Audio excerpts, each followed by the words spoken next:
이번 장에서는 포함과 배제의 원리에 대해서 알아보겠습니다. 포함과 배제의 원리는 중고등학생들이 다루는 경우의 수, 단원에서도 놀라운 위력을 발휘하기도 하고, 대학 수학에서는 조합론이나 그리고 위상수학 등과 밀접한 관계를 갖고 있는 재밌는 개념입니다. 최대한 쉽게 설명할 테니 영상 끝까지 시청해 주셨으면 좋겠습니다. 자, 그럼 시작하겠습니다. 우선 유한집합 A를 하나 생각하고 그 A의 원소의 개수를 NA라고 나타내는 것으로 할게요. 예시를 하나 들어볼게요. 귤이 하나 이렇게 있다고 해봅시다. 그러면은 N 값은 그때 1이 대응됩니다. 왜냐하면 귤이 하나 있기 때문이죠. 조금 더 복잡한 상황을 생각해보면 그렇게 복잡하진 않지만, 이렇게 귤이 3개가 있다면 N 값은 3이 대응될 것입니다. 우리는 숫자를 일일이 셀 때도 있지만 덧셈을 통해서 더 효율적인 계산을 하기도 합니다. 이번에는 다음과 같이 귤이 아주 많을 때를 생각해 볼게요.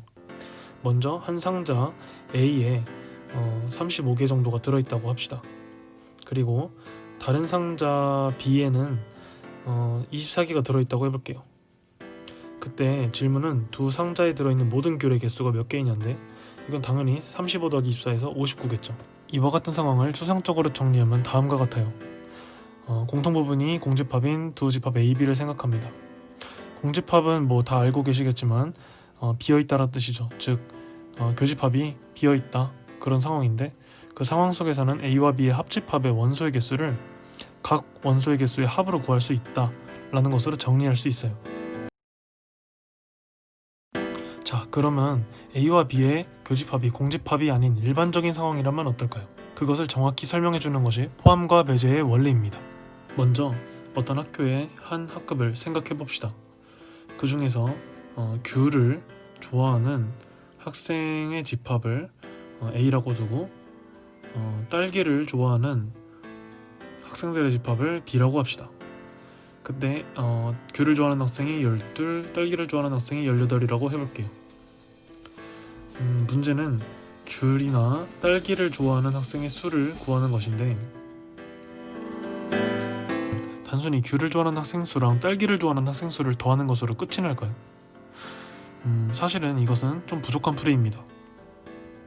그 이유를 간단하게 벤 다이어그램을 통해서 이야기해보면, 먼저 학급 전체 그림이 이렇다 치고 그때 A랑 B의 벤 다이어그램이 이렇게 존재한다고 해볼게요. 그때 이렇게 그 부분, 색칠한 부분 나타내듯이 귤과 딸기를 동시에 좋아하는 학생이 있을 수 있기 때문이에요. 그렇기 때문에 단순히 더하는 걸로는 이 부분이 이제 중복돼서 세지기 때문에 틀리는 거죠. 이러한 문제를 올바르게 풀기 위해서는 사실 문제의 조건이 더 필요해요. 그러니까 A와 B의 교집합의 개수에 대한 조건이 더 필요한데, 한번 이렇게 옮겨서 생각해 볼게요. 다시 이번에 가정으로서 딸기와 귤을 동시에 좋아하는 학생 수를 5명이라고 해볼게요. 그러면은 풀이는 다음과 같습니다. 먼저 A와 B의 벤 다이어그램을 그려볼게요. 그리고 색칠을 해서 쉽게 알아볼 수 있도록 할 텐데, 먼저 딸기만 좋아하는 학생들, 그러니까 B에만 속하는 학생들을 빨간색, 그리고 귤만 좋아하는 학생들을 귤색, 그리고 둘 다 좋아하는 학생들을 파란색으로 한번 색칠해 보겠습니다. 네. 그때 이제 딸기나 귤을 좋아하는 학생을 셀 텐데, 먼저 앞서 했듯이 그냥 더해 봅니다. 둘 다. 네. 그러면은 이거를 지금 색칠한 색을 통해서 표현해 보면은, 먼저 A일 경우 파란색과 빨간색, 그리고 B일 경우 파란색과 지금 잘못했네요. 빨간색과 파란색이 B에 들어가고, 그리고 A가 귤색과 파란색이었죠. 그래서 이렇게 더해놓고 보면은 지금 잘 보이듯이 파란색이 2번 더해지고 있음을 볼 수 있어요. 그래서 파란색을 한번 빼줍니다. 근데 파란색이 사실 A와 B의 교집합의 수니까 위에다 이렇게 적을 수가 있겠죠. 그래서 이만큼을 뺀다, 이렇게 표현이 됩니다. 그래서 숫자를 다 넣고 계산을 해주면은 30 빼기 5에서 25가 되는 거죠. 여기서 강조드리고 싶은 거는 각 집합의 원소의 개수를 단순히 더하는 게 아니라 교집합의 개수만큼을 빼준다 하는 것입니다. 그리고 이게 오늘의 주제인 포함과 배제의 원리라고 하는 것입니다. 다시 한 번 더 간단하게 식으로 한번 써놓을게요.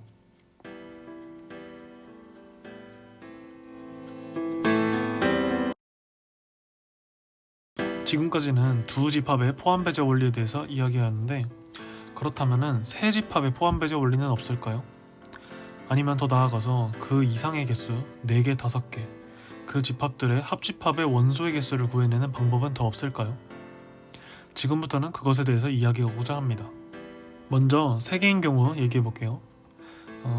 유한집합 3개 A, B, C가 주어졌다고 할 때 그 합집합의 원소의 개수는 다음과 같아요. 먼저 각 집합의 원소의 개수를 더해주고, 그 다음엔 2개씩 뽑아서 교집합을 만든 후에 그들의 원소의 개수들을 다 빼줍니다. 그리고 이 3개의 집합의 교집합의 원소의 개수를 마지막으로 더해주면은 그게 전체 합집합의 원소의 개수랑 같다라는 게 세 집합에 대한 포함 배제 원리라고 할 수 있습니다. 보면 알겠지만 규칙이 생각보다 간단합니다. 먼저 각각의 원소의 개수를 그냥 더하고, 그 다음에는 2개씩 교집합을 만들어서 원소의 개수들을 다 빼주고, 그 다음에 3개의 교집합을 만들어서 다시 더해주고, 이걸 반복하는 건데, 이거는 더 일반적인 경우에도 적용이 됩니다. 더 일반적으로 m개의 집합 AL부터 AM까지가 주어졌을 때 AL 합집합, A2 합집합 해서 AM의 합집합의 원소의 개수는 다음과 같이 구해집니다. 먼저 앞서 말씀드렸듯이 각 집합의 원소의 개수를 그냥 다 더해줍니다. 그러니까 여기서 J는 미첨자에서 1부터 M까지 다 더해주고, 그 다음에는 2개씩 짝지어서 만들 수 있는 모든 교집합들을 생각한 다음에 그러니까 J1 교집합 A, J2, 그러니까 J1과 J2는 서로 다르되 1부터 M까지 다 움직이는 거죠. 이렇게 해서 모든 원소 개수를 다 더한 거를 뺍니다. 그 다음엔 어떨까요? 그러니까 3개씩 뽑아서 만들 수 있는 모든 교집합들을 생각합니다. 즉 AJ1, AJ2, AJ3의 교집합의 원소 개수. 물론 여기 J1, J2, J3는 다 1에서 M까지 움직이고요. 이걸 다 더하고, 그 다음에는 다시 이번엔 4개의 교집합들의 원소 개수들의 합을 빼줍니다. 이걸 쭉 반복하는 거죠. 언제까지 반복하냐면 m개의 교집합이 나올 때까지 반복을 하는 겁니다. 즉 일단 이 부호가 번갈아가는 규칙을 보면은 일단은 -1에 m 플러스 1제곱의 부호가 마지막에 붙고, 그때 이제 AL부터 AM의 전체 교집합이 등장하게 되는 거죠. 그거의 개수를 마지막으로 이렇게 더해준다. 부호까지 고려해서 더해준다. 이게 바로 일반화된 포함 배제 원리입니다. 이렇게 일반화된 포함 배제 원리는 사실은 2개의 포함 배제 원리랑 그렇게 다르지 않습니다. 그 증명을 간략히 설명하고자 합니다. 정말 스케치만 할 예정이니 너무 무서워하지 마시고 끝까지 들어주세요. 앞서 말했듯이 3개인 경우만 설명을 할 텐데, 일단 기본적으로 이 증명의 줄거리랄까, 그냥 이 2개의 경우의 포함 배제 원리를 연달아서 적용하는 게 포인트입니다. 그럼 증명을 간단히 해보면은, 먼저 유한집합 A, B, C 3개가 있다고 하고, 그때 여기서 비합집합 C를 집합 D라고 한번 써볼게요. 그러면은 여기는 A랑 D에 대한 두 집합에 대한 포함 배제 원리를 적용시킬 수가 있는데, 그럼 이렇게 쓸 수가 있겠죠. 이게 앞서 한 결과인데, 여기서 다시 D가 무엇인지 한번 복귀시켜 보면은 D는 비합집합 C였죠. 여기도 마찬가지로 비합집합 C. 여기서 A 교집합 B합집합 C 이 부분이 집합의 기초적인 지식에 의하면은 이렇게 분배 법칙을 쓸 수가 있었어요.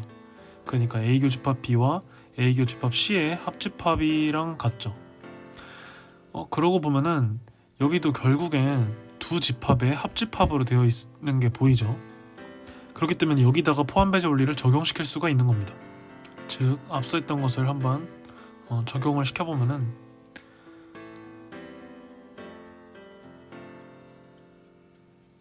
이것은 NA 교집합 B와 NA 교집합 C의 합에서 다시 그들의 교집합인 A 교집합, B 교집합, C의 개수를 빼는 거죠. 그리고 앞에 이 부분은 뭐 너무 명확해 보이는 포함 배제 원리를 쓸 수 있는 부분이죠. B 교집합 C 이렇게 해서 딱 쓸 수가 있습니다. 여기서 부호가 마이너스인 것에만 주의해서 정리를 하면은 다음과 같은 식이 얻어집니다. 먼저 A, B, C의 각 원소의 개수들을 더하고 그 다음에 교집합들의 두 개 짝지어서 생기는 교집합들의 원소의 개수들을 다 빼주고 마지막으로 A 교집합, B 교집합, C의 원소의 개수를 더한다. 이게 결국 A 합집합, B 합집합, C의 원소의 개수랑 같다. 이렇게 해서 증명이 완료가 됩니다. 근데 어떻게 생각하면은 지금 우리가 개수 세는 것에 대해서 계속 논하고 있듯이 너무 당연한 그리고 간단한 일들을 하고 있는 게 아닌가 라는 생각이 들지도 몰라요. 사실 우리가 센다는 것을 너무 쉽게 느낄 때가 많지만 그러니까 막 이렇게 손가락으로 하나 둘 셋 세면 되는 거 아니야? 이러면서 실제 문제 부딪히면은 정말 어려운 경우들이 있어요. 특히나 우리나라 학생일 경우는 중고등학생 때 여러 가지 경우의 수의 문제에서 만나곤 하는데 저 개인적으로는 포함 배제 원리를 알고 익혀서 그런 문제들에 적용시키는 것을 적극 추천드립니다. 오늘은 예시 여러 가지 예시들을 참 찾아올 수는 있지만 딱 하나 예시만 여기서 다루고자 합니다. 문자 6개 문자죠. AA, BB, CC 얘네들을 일렬로 배열을 하는데 같은 문자끼리는 서로 이웃하지 않도록 하는 경우의 수를 구하는 거죠. 포함과 배제 원리를 사용해서 풀어보도록 하겠습니다. 이 6개 문자를 아무 조건 없이 배열하는 전체 경우의 집합을 U라고 두겠습니다. 그러면은 중복순열 세는 법에 의해서 U의 원소의 개수는 6팩 나누기 2팩의 세제곱 즉 90인 것을 알 수 있습니다. 그 다음에 집합 A를 이 문자 A끼리 이웃하는 경우의 집합이라고 합시다. 그러니까 U의 부분 집합이죠. 예를 들어서 이렇게 A끼리 이웃하는 6개의 배열도 그렇고 또 꼭 C끼리 이웃하지 않아도 된다는 거죠. 이런 식으로 이와 비슷하게 문자 B끼리 이웃하는 경우의 집합을 대문자 B 그리고 문자 C끼리 이웃하는 경우의 집합을 대문자 C라고 쓰는 것으로 하겠습니다. 집합 A의 원소 개수를 셀 수 있는데 A끼리 이웃하면 되니까 5팩토리얼로 나눕니다. 그러니까 A끼리 묶어서 한 문자로 생각하고 나머지 B, B, C, C를 배열하는 경우의 수죠. 그때 B끼리 같은 문자고 C끼리도 같은 문자니까 그만큼 중복순열을 세는 법에 의해서 2팩토리얼 제곱으로 나누면 30이 나옵니다. 비슷하게 집합 B와 집합 C의 원소의 개수도 30임을 알 수 있어요. 그때 문제에서 원하는 경우의 수는 전체 경우의 수에서 A, B, C의 합집합의 경우의 수를 뺀 게 됩니다. 같은 문자끼리 이웃하지 않으면 되기 때문이죠.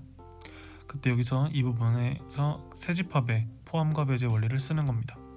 그 재료로서 다시 한번 이제 회상시켜 보면은 A, B, C 각각의 집합의 원소의 개수와 교집합들의 원소의 개수 그리고 전체 교집합의 원소의 개수가 필요합니다. 각 집합의 원소의 개수는 이미 구해놨으니까 밑에 4가지만 구하면 되는데 이거는 이제 다음 장에서 해볼게요. 먼저 교집합의 원소 개수도 아까처럼 하면 되는데 결국엔 A끼리 B끼리 각각 이웃하는 경우의 수가 되겠죠. 그러니까 이제 AA를 한 묶음, BB를 한 묶음으로 해서 세면 되니까 4팩토리얼 나누기 2팩토리얼 그래서 12입니다. 이건 나머지 2개짜리 교집합은 항상 그럴 테고 마지막 3개 전체 교집합의 원소 개수 이거는 뭐 간단히 3팩토리얼임을 알 수 있어요. 그래서 이제 3개짜리 포함과 배제 원리에 의해서 다음과 같은 계산이 가능합니다.